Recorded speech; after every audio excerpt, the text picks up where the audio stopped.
Greetings, I'm Dr. Kim Yongjin. In order to perform GBR successfully, you need to understand membrane accurately, and you need to have the right technique. Titanium is known to have excellent biocompatibility. Titanium is metal, therefore it is excellent for securing and maintaining space. Mesh type is frequently used. If there is a severe bone defect or if it requires space maintenance, such as where there is vertical bone loss, titanium mesh can be selectively utilized. Now I'm going to talk in detail about titanium mesh in this lecture.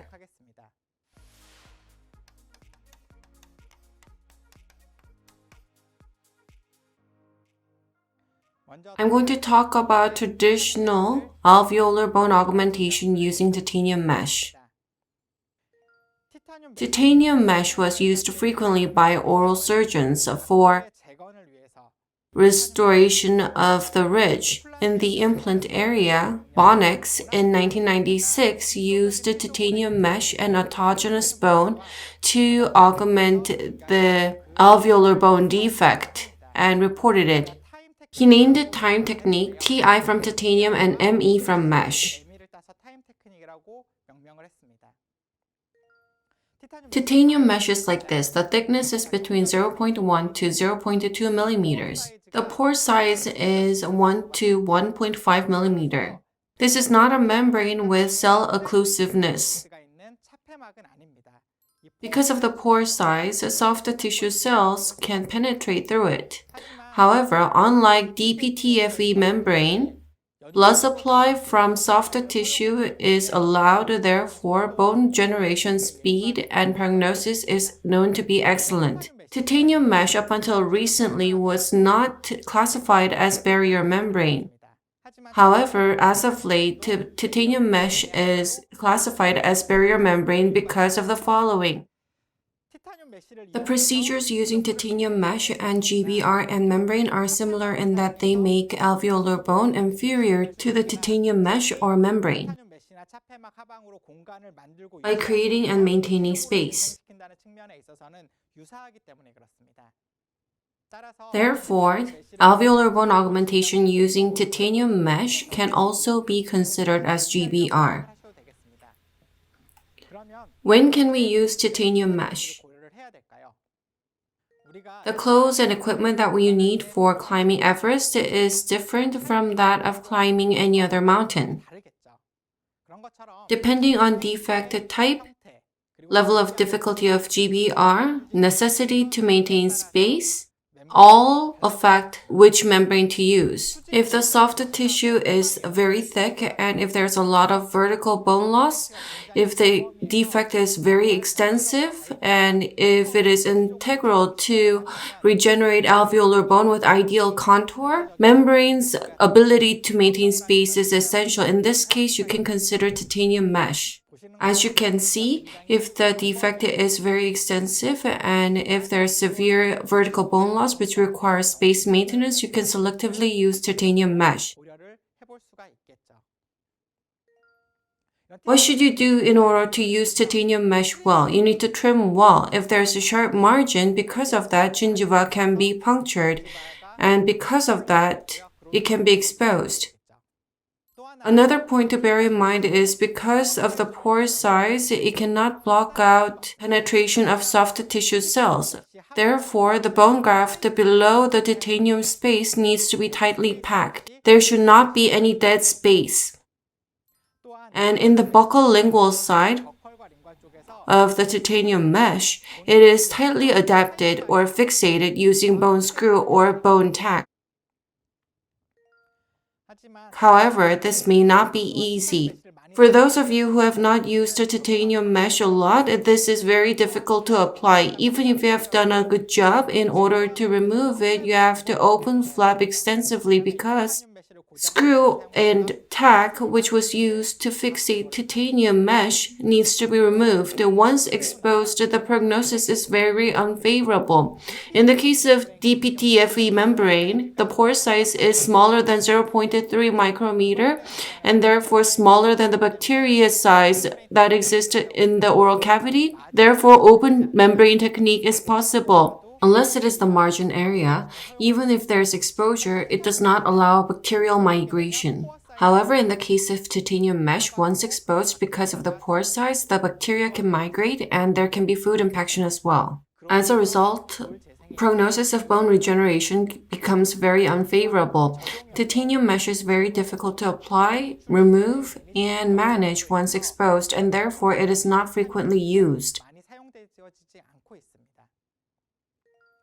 In order to minimize the shortfalls of titanium mesh and maximize its ability to maintain space, a lot of implant companies have developed a customized form of titanium mesh, which is connected to the implant. OsBuilder released by Ostem is one of them. Unlike other products, it is preformed three-dimensionally, and it is the biggest differentiating factor. OsBuilder is customized titanium mesh, which is preformed three-dimensionally as shown. In order to regenerate the overall form of alveolar bone in an ideal way, the titanium mesh is preformed. Let's take a closer look at OsBuilder. The main pore size is approximately 1.0 millimeter. The side pores on the side are smaller than that. The reason why the main pore size is 1.0 is to maximize blood supply from soft tissue and to minimize the exposure of bone graft. It has been preformed in order to regenerate alveolar bone in an ideal way. The OsBuilder is divided into three different types: 1-wall, 2-wall, and 3-wall augmentation types. Depending on the defected type of the alveolar bone around the implant, you can choose the appropriate shape. As shown, if only the buccal wall is exposed, you can use 1-wall augmentation type. If the proximal area is also exposed, you can use 2-wall augmentation type with proximal wing. If the defect extends from buccal, proximal, lingual to palatal side, you can use 3-wall augmentation type OsBuilder. Different types of OsBuilder as shown. I'm going to show you how to use OsBuilder. OsBuilder is not directly connected to the implant. There's a middle component, an anchor. Anchor is connected to the implant body, and on top of it, OsBuilder is connected. In order to use OsBuilder, you need anchor, OsBuilder, and a healing cap or cover cap which fixates the OsBuilder. Therefore, three components are necessary. First, implant body is placed and anchor is connected. After that, bone graft is done. In order to cover the bone graft, you choose the appropriate form of OsBuilder and position it. The OsBuilder is fixated using healing cap or cover cap on the anchor. The indication for OsBuilder is dehiscence defect where the implant top is exposed. This is because OsBuilder has anchor, which is a component that connects implant body and the top. We come across dehiscence defect very frequently clinically, and it is very difficult to treat. The defect is right below the incision line, and the alveolar bone form becomes wider as it reaches the apical base, and it is extremely difficult to control the form of alveolar bone around the exposed implant. In such difficult to treat dehiscence defect, if you use appropriate OsBuilder form, you'll be able to regenerate ideal alveolar bone. Let's look at the benefits. It's easy to use. In order to use titanium mesh conventionally, you need to use two-dimensional type titanium mesh. You need to cut and bend. In the case of OSBuilder, it is pre-formed and you need to just choose the appropriate type. Unlike the conventional titanium mesh, it is fixated using healing cap or cover cap on the anchor, which is a middle component. Conventionally, titanium mesh is fixated using bone screw. Therefore, it is easy to use and remove. If you look over here, if it is three-dimensionally pre-formed, there's no sharp line angle. If we are to use conventional titanium mesh or two-dimensional customized titanium mesh, you need to do bending. Once it is bent, you can see that a sharp line angle is formed. This is called a wrinkle, and if the gingiva superior to that is thin, titanium mesh can be exposed because of the sharp line angle. If you look at the overall form of OSBuilder, both from the front and sideways, there's no sharp line angle. Therefore, exposure can be minimized, and this is a huge benefit for clinicians. Another benefit is mild vertical augmentation. Regardless of implant placement depths, by adjusting the length of anchor, which is the middle component, you can get mild vertical augmentation on top of the implanted top. In general, membrane are positioned on top of covered cap. If implant has been placed deeply subcrestally, if you can make the anchor top area the same as proximal bone level of adjacent teeth, you'll be able to vertically augment the buccal bone. What meaning does it have clinically? I believe when doing GBR to augment the buccal bone after immediate implant placement in the upper anterior area, it will be highly useful. When you do immediate implant placement in the upper anterior area, in general, you'd place implant deeply. If there is buccal bone defect, you'd open flap and do surgery. In this case, you'd use proximal bone as reference to do vertical positioning. You'd place 4 millimeters deeper than the proximal bone level. Implant placement level is going to be like this. If you can adjust the length of anchor, which is a middle component for OSBuilder, up to the proximal bone of adjacent teeth, OSBuilder is going to go on top. In this way, vertical augmentation of labial bone will be achieved. You can get vertical augmentation of labial bone. You'll be able to regenerate the contour of labial bone without recession, and this is a huge benefit, as shown. In the case of through and through defect, if the buccal defect is extended up to the lingual side, it is very difficult to cover buccal and lingual side fully when you do GBR using membrane. However, if you use a 3-wall augmentation type OSBuilder with lingual or palatal extension and bend the lingual or palatal extension area, the graft material on the lingual side will be covered and stabilized. If the vertical defect is not big, you can use a 3-wall augmentation type OSBuilder to do vertical bone regeneration, as shown. You can do lingual space maintenance as well as stabilization of lingual graft material at the same time. I've talked about how to choose membrane in the membrane session earlier. In choosing resorbable or non-resorbable membrane, the most determinant factor is implant placement position. If the implant is within the bone envelope, space maintenance is not really necessary and resorbable membrane can be used. However, as shown in the two cases below, the two cases are all placed within the bone envelope. The distance from the desired labial bone contour to the implant is what we call defect depths. Depending on this, the membrane that should be used differ. Even if the bone implant has been placed within the bone envelope, the distance from the yellow line, which is what's been formed by connecting the adjacent alveolar bone top, to the implant is called the defect depth, and depending on that, it should vary. If the defect depth is over 2 millimeters, you can use resorbable membrane and do transmucosal GBR.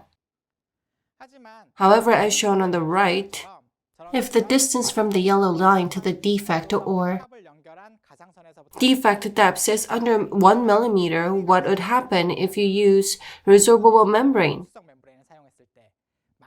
The buccal wall that will be formed, it will be less than 1 millimeter. As you all know, in order to maintain the vertical bone level around the implant, there needs to be at least 1.5 to 2 millimeter of buccal wall thickness. Thus, defect depth is a very important factor determining the thickness of buccal wall. If the defect depth is over 2 millimeters, you can use resorbable membrane to do GBR. However, if the defect depth is under 1.5 millimeter, what should we do?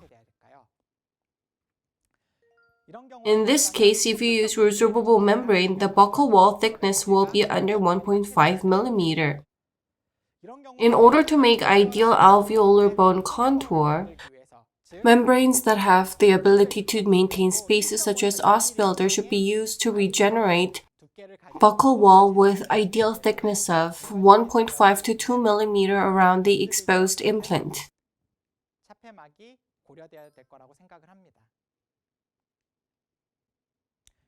In this case, even if the implant is placed within the bone envelope, if the defect depth is unfavorable, I like to use Ausbilder. In number 23, early placement was done. I waited 8 weeks after extraction for the soft tissue to heal, and then implant was placed. The root size the patient had was smaller, so implant was placed within the bone envelope. However, if you look at the yellow line that connects the alveolar bone top of adjacent teeth, the distance to implant was under 1.5 millimeter. In this case, rather than using resorbable membrane, in order to make ideal alveolar bone contour, especially in the case of anterior, Ausbilder would provide a better outcome. I used Ausbilder.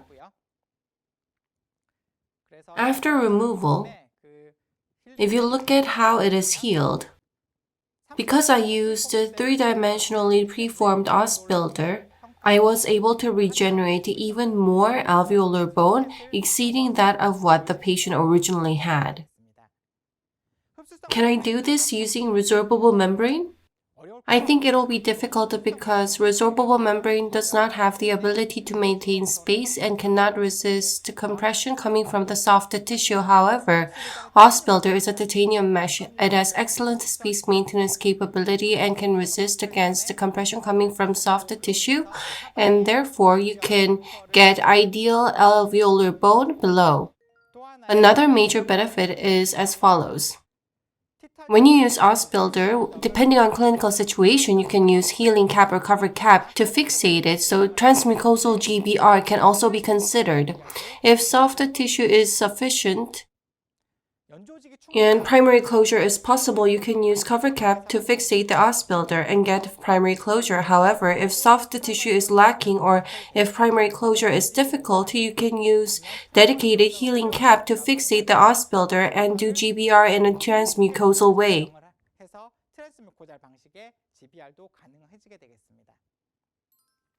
What are the benefits coming from this? You can preserve the keratinized gingiva on the buccal side. In general, when we do GBR, we make 2 vertical incision and we pull the buccal flap coronally and get the primary closure. In this case, vestibule depths can become reduced or keratinized tissue can be lost. However, if you use Ausbilder in this way, you'll be able to maintain the vestibule depths as well as the amount of keratinized gingiva. This is another situation as you do immediate implant placement and do GBR. In this case, in the previous lecture, I talked about using resorbable membrane to do transmucosal GBR. If the defect depth is very limited, and if you want to regenerate alveolar bone very thick on the buccal side, you can use Ausbilder. If you fixate Osbuilder using healing cap, you can do transmucosal GBR in a non-submerged way. There are many clinical benefits to Osbuilder as mentioned.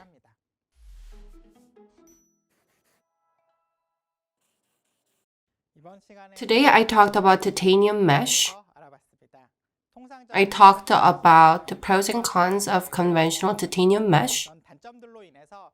And I also emphasized that because of such cons, it is not frequently used clinically. In the case of Osbuilder, which is a three-dimensionally preformed customized titanium mesh which can be connected to implant the body, it maximizes the benefits of titanium mesh and minimizes the shortfalls, and it's a very useful clinical tool.